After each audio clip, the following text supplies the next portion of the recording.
Tony चिड़िया अपने घर से जल्दी में कहीं जा रहे थे। उसे इस तरह जाता देख कालू कौवा ने उसे रोका और उससे कहा, अरे कहाँ जा रही हो इतनी जल्दी में? मैं रोज देखता हूँ तुम जल्दी में ही रहती हो। तुम्हें तो पता ही है कि मेरा एक गार्डन है, मैं वहीं जा रही हूँ क्योंकि वहाँ पर बहुत सारे पेड़ पौधे हैं जिन्हें पानी देना और उनकी देखभाल करना होता है मुझे। क्या तुम गार्डन में लगी रहती हो? कभी कभार जंगल के लोगों के साथ भी बिता लिया करो। तुम्हें तो पता ही नहीं जंगल में क्या हो रहा है। अरे वैसे भी इन सब चीजों के लिए बहुत सारे पंछी हैं। मेरे लिए ये जरूरी नहीं है। मेरे लिए तो मेरा गार्डन ही जरूरी है क्योंकि वो गार्डन मेरे पिताजी की है। ये कहकर टोनी चिड़िया वहाँ से चली गई। इस पर कालू कौवा ने अपने आप से कहा, इसे ज्यादा ही गार्डन का भूत चढ़ा हुआ है।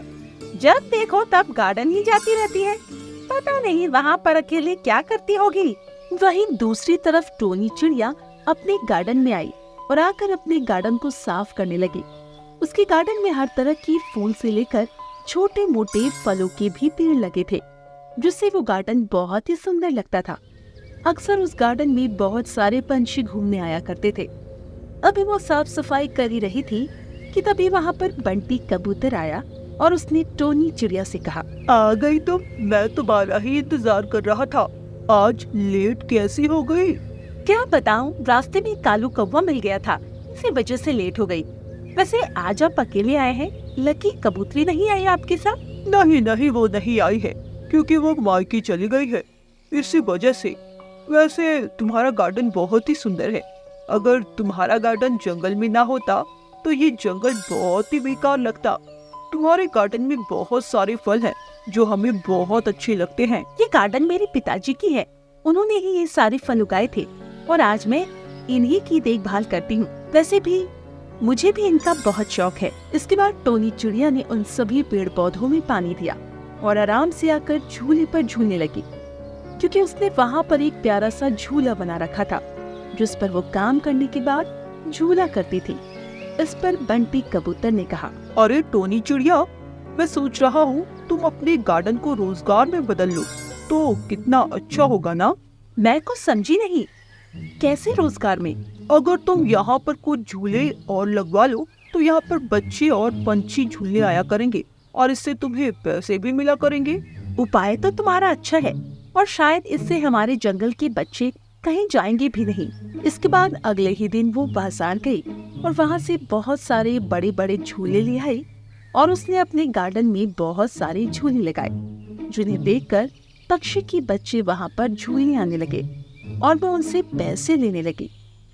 टोनी चिड़िया को पता था बच्चे ज्यादा पैसे नहीं दे पाएंगे, इसीलिए वो उनसे थोड़े ही पैसे लिया करती थी, जिस वजह से जंगल के पंछी बहुत खुश थे।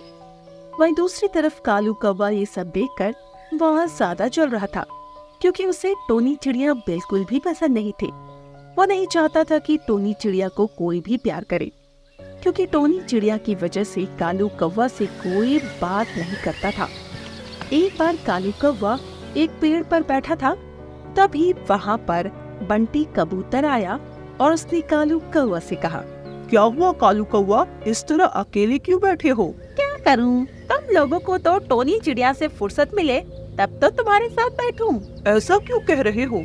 हम लोगों ने क्या कर दिया? और वैसे भी कौन सा हम लोग टोनी चिड़िया के पीछे पड़े हुए हैं? तुम तो ऐसे कह रहे हो जैसे मुझे कुछ पता ही नहीं। तुम लोग तो उसी के गार्डन में बने रहते हो, कभी मेरे पास बातचीत करते ही नहीं हो। तो तुम भी वहाँ पर आ जाया करो ना। पता है उसके गार्डन में बहुत सारे फूल और फल हैं, जिन्हें देखकर हमें बहुत अच्छा लगता है। और अब तो उसके गार्डन में बहुत सारे झूले भी लगे हैं।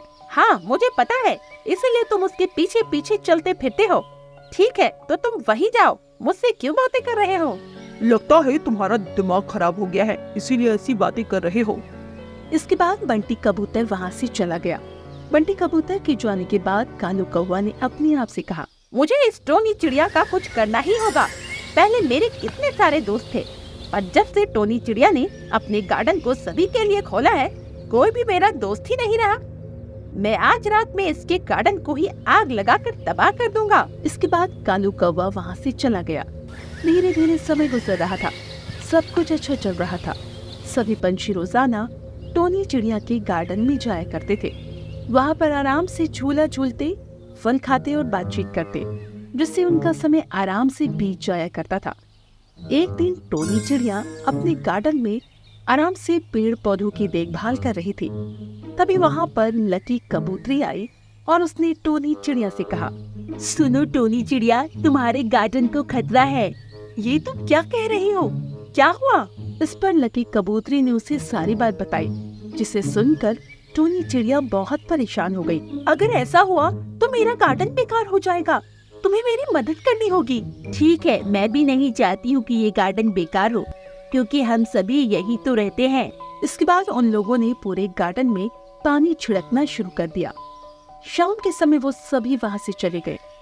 इसी का फायदा उठाकर कालू कौवा वहाँ आया और उसने पूरे गार्डन में मिट्टी का तेल छिड़क दिया, आग लगा दी, पर आग लगी ही नहीं।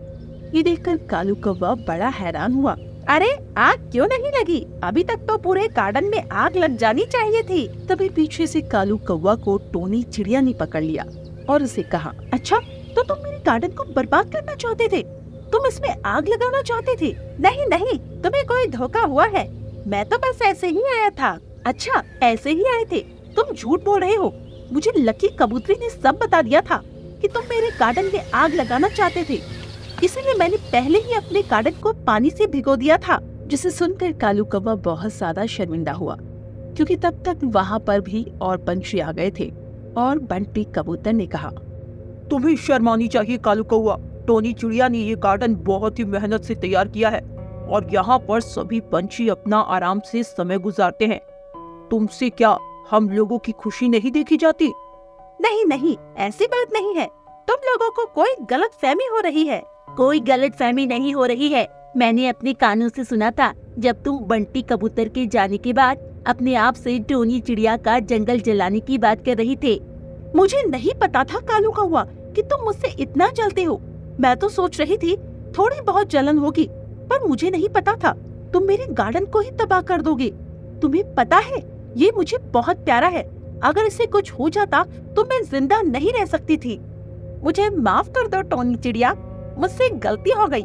मैं आगे से कभी भी तुम्हारे गार्डन को नुकसान नहीं पहुंचाऊंगा। ठीक है, जाओ यहाँ से और कभी भी मेरे गार्डन में दिख मत जाना, वरना मुझसे बुरा कोई नहीं होगा। ये सुनकर कालू कौवा चुपचाप वहाँ से चला गया और अब सभी पंछी बहुत खुश थे। वहीं टोनी चिड़िया भी बहुत खुश थी कि उसका गार्डन सुरक्षित है। दोस्तों, इस कहानी से हमें यही सीख मिलती है, हमें कभी भी किसी से जलन नहीं करनी चाहिए, क्योंकि जलन बहुत ही बुरी आदत होती है जो दूसरों के साथ खुद को भी चोट पहुंचाती है।